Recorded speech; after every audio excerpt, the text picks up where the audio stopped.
Olá, pessoal! Hoje vamos falar sobre um assunto que muitos de vocês provavelmente já se perguntaram: em quanto tempo demora a secar a massa de vidraceiro nas paredes? Primeiro, vamos falar sobre as diferentes variedades de betumes. Existem vários tipos de massa de vidraceiro disponíveis no mercado, cada um com suas próprias características e tempo de secagem. Algumas das mais comuns são a massa de vidraceiro à base de cimento, a massa de vidraceiro à base de gesso e a massa de vidraceiro à base de polímeros. Cada uma dessas massas tem um tempo de secagem diferente, então é importante verificar as instruções do fabricante antes de começar a trabalhar. Agora, vamos falar sobre os fatores que podem afetar o tempo de secagem da massa de vidraceiro. A temperatura ambiente é um dos fatores mais importantes. Temperaturas mais altas aceleram o processo de secagem, enquanto temperaturas mais baixas o retardam. A umidade também desempenha um papel importante. Uma umidade alta pode tornar a massa de vidraceiro mais lenta para secar, enquanto uma umidade baixa pode acelerar o processo. A espessura da camada de massa de vidraceiro também é um fator importante. Camadas mais finas secam mais rapidamente do que camadas mais grossas. Por fim, vamos falar sobre algumas regras de trabalho importantes para garantir que a massa de vidraceiro seque corretamente. É importante aplicar a massa de vidraceiro em camadas finas e uniformes. Evite aplicar camadas muito grossas, pois isso pode levar a rachaduras ou descolamentos. Também é importante permitir que a massa de vidraceiro seque completamente antes de aplicar qualquer revestimento ou pintura. O tempo de secagem recomendado pode variar dependendo do tipo de massa de vidraceiro e das condições ambientais.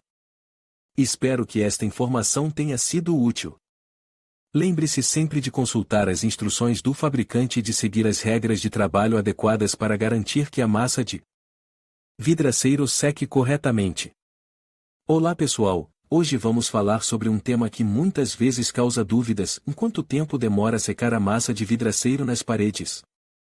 A massa de vidraceiro é um material muito versátil, usado para diversas finalidades, como revestimentos, reparacôs e até mesmo para criar elementos decorativos.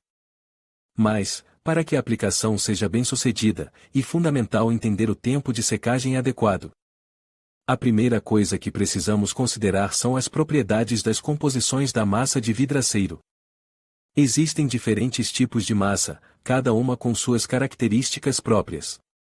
Algumas secam mais rápido, outras mais lentamente. A composição da massa, a presença de aditivos e a proporção da mistura podem influenciar diretamente no tempo de secagem. A tecnologia de trabalho também é um fator importante. A espessura da camada aplicada, a temperatura ambiente, a umidade do ar e a ventilação do local influenciam diretamente no tempo de secagem. Uma camada fina de massa seca mais rápido do que uma camada grossa. Em ambientes quentes e secos, a secagem é mais rápida do que em ambientes frios e úmidos. Uma dúvida comum é se vale a pena acelerar artificialmente a secagem da massa de vidraceiro. A resposta é: depende. Em alguns casos, como em obras com prazos apertados, pode ser necessário acelerar a secagem. Mais importante lembrar que a secagem artificial pode comprometer a qualidade da massa, levando a fissuras, descolamentos e outros problemas. O tempo de secagem da massa de vidraceiro também varia de acordo com o agente aglutinante utilizado. As massas à base de cimento, por exemplo, geralmente demoram mais tempo para secar do que as massas à base de gesso. A massa de vidraceiro à base de cimento pode levar até 7 dias para secar completamente, enquanto a massa de vidraceiro à base de gesso pode levar apenas um dia. É fundamental consultar as instruções do fabricante para saber o tempo de secagem recomendado para cada tipo de massa de vidraceiro. Lembre-se que a secagem completa da massa é essencial para garantir a resistência e a durabilidade do revestimento.